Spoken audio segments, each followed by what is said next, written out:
for this program is provided by Annenberg CPD to advance excellent teaching.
We have, up to now, studied a series of events, ideas, and discoveries which have given us a coherent view of how the world works. It started with Copernicus and Kepler and Galileo, culminating in Newton's theory of mechanics. Then there was the study of electricity, which in turn culminated with Maxwell's beautiful theory. But there turned out to be an inner contradiction between these two great sciences.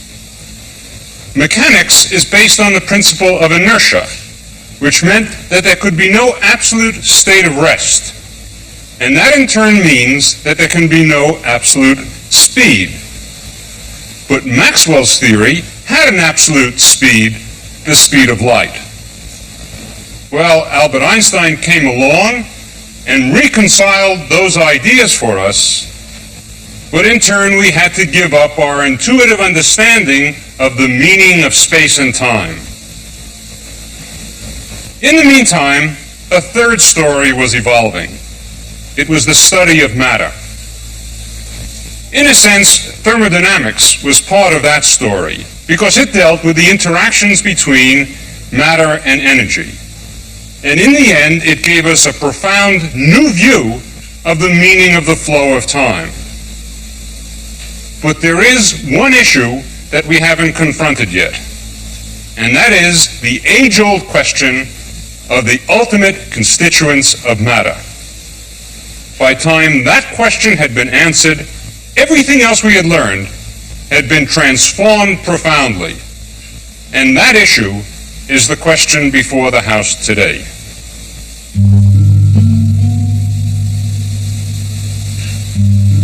In the spring of 1913, the age-old question, what is matter made of, was fresh on the mind of Niels Henrik David Bohr.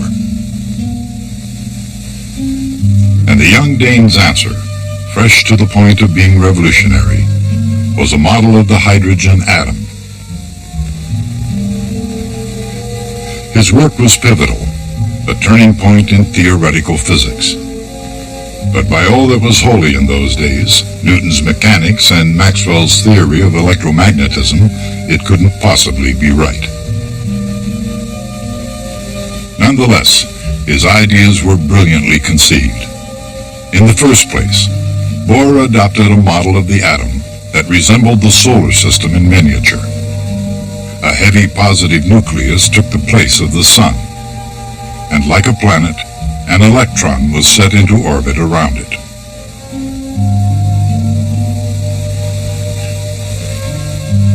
But while a planet is attracted to the sun by the force of gravity, the electron is attracted to the nucleus by the force of electricity.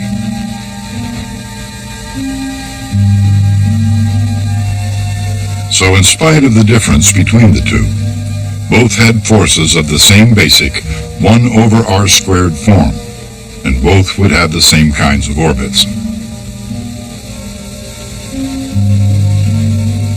As Johannes Kepler had observed, and Isaac Newton had explained centuries earlier, those orbits would be ellipses,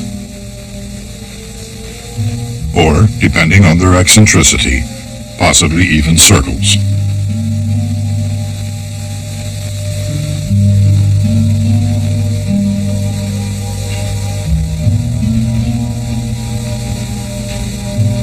To simplify matters, Niels Bohr assumed atoms would have circular orbits.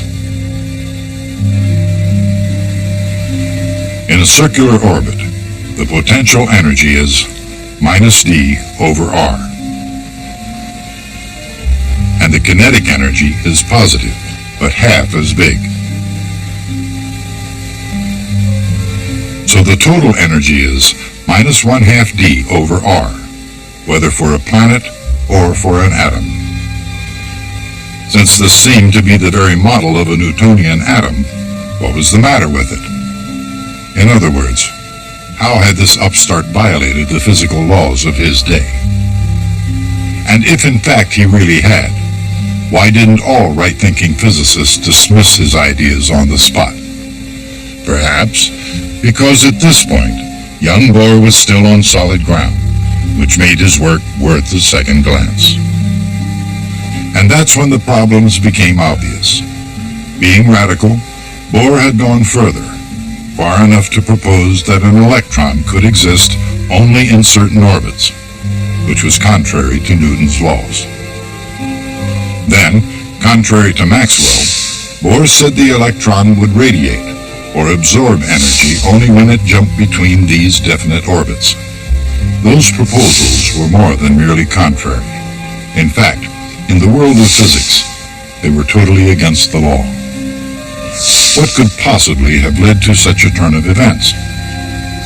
A generation earlier, when it came to the subject of the atom, Professor James Clerk Maxwell quite literally wrote the book. As an editor of Encyclopedia Britannica's incomparable 9th edition, his entry on the atom was not only the most advanced science of his day, it summarized a body of philosophical speculation that had been around since the Golden Age. 4 centuries before Christ, a Greek philosopher called Democritus saw atoms as self-propelled particles moving through a void. But Aristotle didn't see things the way Democritus did, and thus the subject was closed. Until late in the Renaissance, when Galileo came along to revive it. He was followed by Boyle, Descartes, Newton, and many scientists on the same path, including Maxwell. In Maxwell's own words, in modern times, the existence of atoms has once more become conspicuous among scientific inquiries.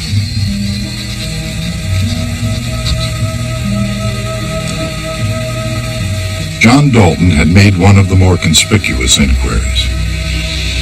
In 1807, this English chemist studied the chemical combinations of the common elements and proceeded to propose the law of simple and multiple proportions. When 2 substances combine in a chemical reaction, they'd combine by mass in ratios of small whole numbers. The implication was clear. In order to combine into such definite ratios, substances must have ultimate parts, or atoms. Dalton's idea was not without difficulties, however, and one of the most important was solved by an Italian chemist named Amedeo Avogadro. First, Avogadro realized that even the simplest gases, such as pure oxygen or pure nitrogen, would be composed not of individual atoms, but of combinations of atoms, called molecules. And whatever the smallest unit of any gas, Avogadro said, speaking of atoms or molecules, a given volume of gas would have the same number of them. That quantity eventually became known as Avogadro's number, and finding it became a vital step in the development of atomic theory. In Maxwell's words, the diameter and the mass of a molecule are of course very small, but by no means infinitely so. About 2 millions of molecules of hydrogen in a row would occupy a millimeter. Maxwell's knowledge came from the theory of gases and his analysis of their properties, their viscosity, their ability to conduct heat, or, in this case, how long one kind of gas atom takes to move a specific distance through the atoms of another gas. Obviously, that would depend on how fast atoms move, on how far apart they are, and above all, on the size of each individual atom or molecule. To that knowledge, the size of an atom, Maxwell could add new insights that had been gained from the use of a new instrument, the spectroscope. Spectroscopes are used to analyze light by separating its various colors or frequencies. When one looks at a gas of atoms of a single element, the light spectrum consists of lines at certain frequencies, a different spectrum for every element. And that fact was a clue into the inner nature of the atom. In Maxwell's words, when the spectrum consists of a number of bright lines, the motion of the system must be compounded of a corresponding number of types of harmonic vibration. In other words, atoms would vibrate like a simple violin string, and each atom would have its own frequencies. If a molecule were a simple vibrating mechanical system, then the frequencies of the bright lines would be related in a relatively simple way. Maxwell himself didn't expect a simple relationship to be found. But in 1885, a Swiss high school teacher, Johann Balmer, wrote a formula that nearly fit the wavelengths of all the known lines in the spectrum of hydrogen. Soon, the Swedish master of the spectroscope, Johannes Rydberg, generalized Balmer's formula. In Rydberg's version, a series of lines was generated by each set of integers, m and n, and the quantity r, called the Rydberg constant, was measured with great precision. From that point onward, it was possible to predict new lines. But to understand the nature of the atom in a deeper sense would require someone to make a discovery along different lines. And that someone was Professor J.J. Thomson, a disciple of Maxwell in the theory of electromagnetism, and, in his own right, a man determined to look into the internal nature of the atom and to discover how it worked. Others would later turn the cathode ray tube into TV and computer screens. But more significant in the long run, Thomson's experiments showed that the rays emanating from a heated cathode in an evacuated glass tube were electrically charged particles.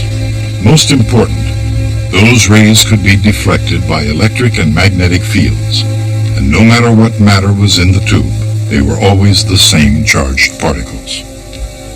Thomson saw that all atoms contained the same working parts, or in his words, corpuscles, which would become known as electrons. With those parts in mind, he developed what was called the plum pudding model. And more than an intellectual snack, it was a substantial explanation for line spectra of the elements. In Professor Thomson's theory, each atom consists of a large sphere of positive electric charge, with just enough negative electrons inside to balance the total charge and to make it neutral. This seemed a sensible idea, but it would soon fail a crucial test. And other new methods, we are able to break up atoms in a great variety of ways. Baron Ernest Rutherford, Nobel laureate and peer of the realm. He'd come from New Zealand to study physics at Cambridge, and he'd had the opportunity to work there under Professor Thomson. To a definite law, like a radioactive element. And by the time he spoke these words, he'd not only long since succeeded his mentor as director of the Cavendish Laboratory, Rutherford had become headmaster of the atom itself. and has given us a much clearer understanding of the actual... Even before Rutherford began his experiments, it had been discovered that atoms could split themselves naturally and emit alpha-ray radioactivity. and the progress of our knowledge. So when he and his associates passed alpha rays through thin metal foils, their experiments went precisely as everyone would have predicted. Nuclear chemistry, which is concerned. The rays seemed to slice through the metal as if it were a pudding, with very little resistance, and went straight along their course with hardly any deviation. But one fine day in scientific history, they noticed the unexpected. The most incredible event that has happened in my life, stated Rutherford after the fact. It was almost as incredible as if you fired a 15-inch shell at a piece of tissue paper and it came back and hit you. The incredible event was that rather than winging their way right through the foil, some of the alpha rays bounced back. Rutherford realized that contrary to Thomson's model, all the positive charge of the atom had to be concentrated within a tiny nucleus. That was because with all the positive charge concentrated in a very small region, the electric force nearby would be large enough to repel, or at least deflect, an energetic alpha particle if one got close enough. In addition, if the nucleus had most of the mass of the atom, it could repel the occasional alpha particle without recoiling very much.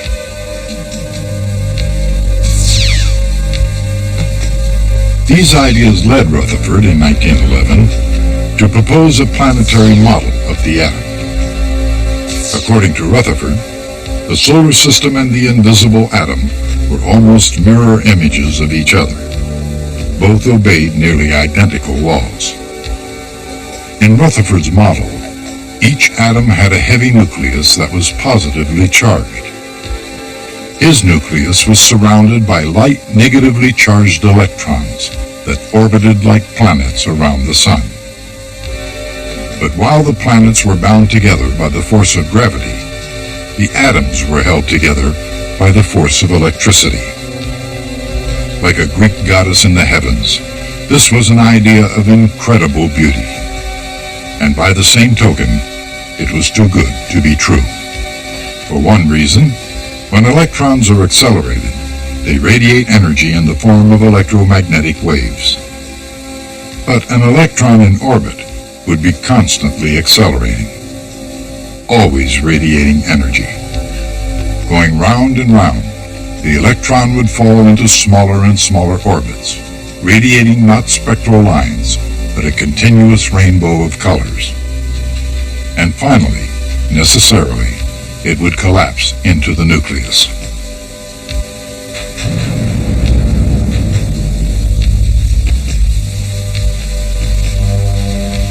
Dr. Rutherford had obeyed the laws of Newton and Maxwell, and those very laws were the downfall of his model of a planetary atom. What was needed was an even bolder step, and the path would be lighted by a discovery about light that had been made just a few years earlier. In 1900, a German physicist shed light on the spectrum emitted by a heated solid body. His name was Max Planck. His theory held that matter emitted only discrete amounts of radiation, with energy E proportional to the frequency of light, F. One amazing thing about Dr. Planck's theory was the quantity H, which became a new fundamental constant of nature called Planck's constant. It was amazing because in Maxwell's theory, the energy of light depends on its intensity, not its frequency. But perhaps the most amazing thing of all was the fact that young Niels Bohr took Planck's formula and used it to create a model of the hydrogen atom. Bohr assumed that the electron of Rutherford's model of the atom could exist in certain special orbits without radiating energy. He went on to assume that radiation, at the frequency given by Planck's formula, would be emitted or absorbed whenever an electron jumped from one of these orbits to another. Bohr couldn't say why such special orbits should exist, but he knew that without them, there'd be no hope of explaining spectral lines. He also knew that in assuming those special orbits, he was stepping beyond the physics of Newton and Maxwell and into the unknown. But there still was a problem. What would determine the sizes of those special orbits? He tried various ideas, but the one he chose amounted to this. Each orbit would have a different angular momentum, and Planck's constant just happens to have the units of an angular momentum. Could it be that the allowed orbits have angular momenta given by Planck's constant? Well, almost. In fact, the angular momenta are multiples of h over 2 pi, the combination given its own symbol called h bar. So, in Niels Bohr's model of the hydrogen atom, the lowest orbit has angular momentum, h bar. The next orbit has 2 h bar. The next has 3 h bar. And, in fact, an allowed orbit exists for any integer times h bar. Putting these ideas together, the sizes of the allowed orbits are easy to find. The radius of each orbit is proportional to the square of the integer n. The radius of the lowest orbit, with n equal to 1, would then give the natural size of a hydrogen atom in terms of the fundamental constants of physics. Its value turned out to be just about half an angstrom unit. This number was small, but its value in physics was enormous beyond compare. Previously, the size of an atom could have been just about anything. But now, if Bohr's bold assumptions were correct, the size of an atom could be seen as a combination of the fundamental constants of nature. But for Niels Bohr, that was only the beginning. He was now prepared to calculate the precise frequencies of the lines in the hydrogen spectrum. Each frequency would be the result of a quantum jump.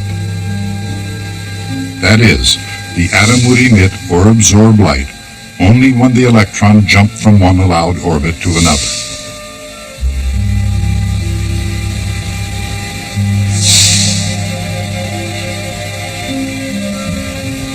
The elements of the calculation were all at hand, ready to be put together. First, the sizes of the allowed orbits. Then, the energies of the allowed orbits.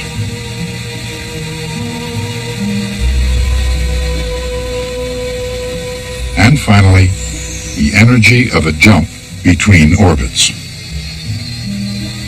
When these were put in Rydberg's equation, out came a formula for the Rydberg constant itself.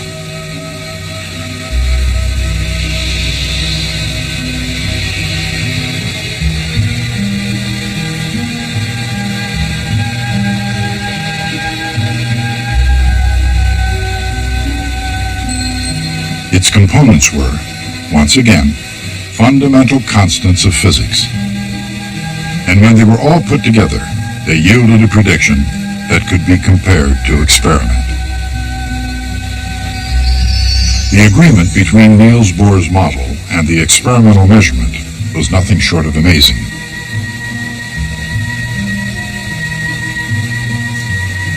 Like Newton's idea of action at a distance, Bohr's model of the hydrogen atom was accepted not because it was easy to grasp or comfortable to live with. Instead, like Newton, Bohr provided compelling agreement with observation that couldn't be denied. Nobody knew why Bohr's model of the atom should work, and yet the best minds agreed that it did work. Why? Because in Bohr's physics, like Newton's, there's an agreement between theory and experiment that is quite simply too precise to ignore. Niels Bohr took the old physics and with his profound insight into the atom, propelled it directly into the future. The quest for the nature of the atom is particularly interesting because people were trying to explain something that they couldn't see and which obeyed rules that hadn't even been formulated yet. The real question is, how is it possible to do something like that? Where do you begin? What you need when you're confronting a set of confusing information is some idea that sorts it out and explains the most important features. It may not explain everything, but it gets the key things, the key features. An idea like that actually has a definite name in science. It's called a model.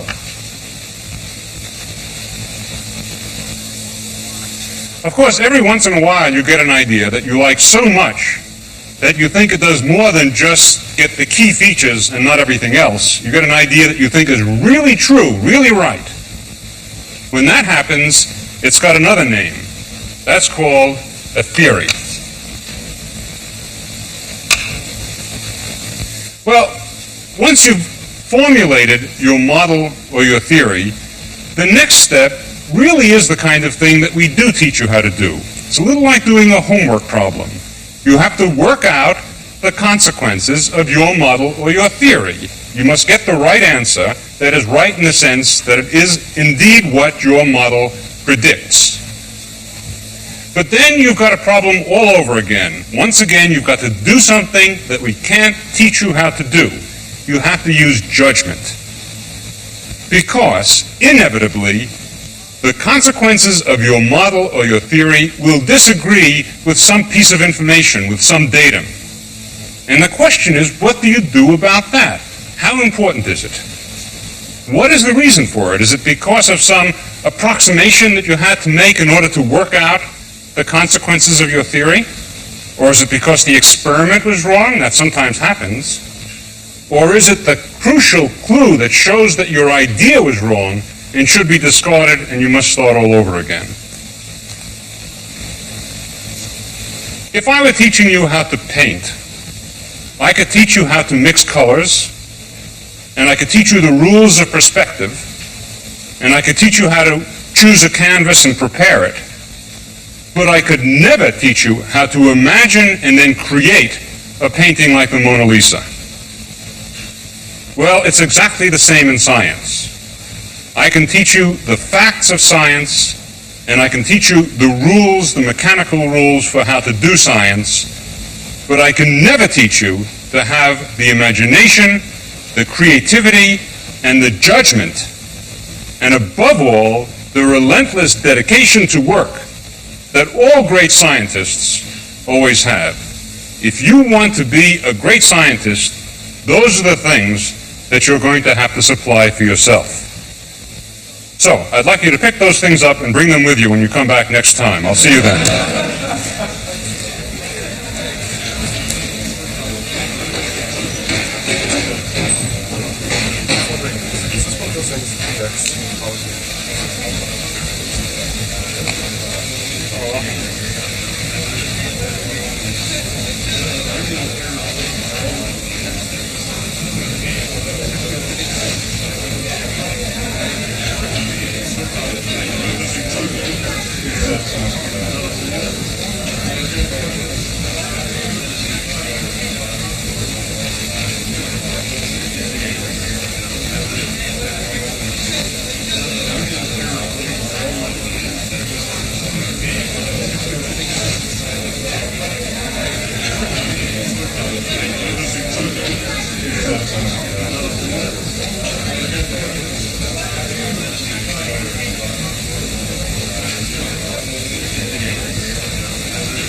Funding for this program is provided by Annenberg CPD to advance excellent teaching.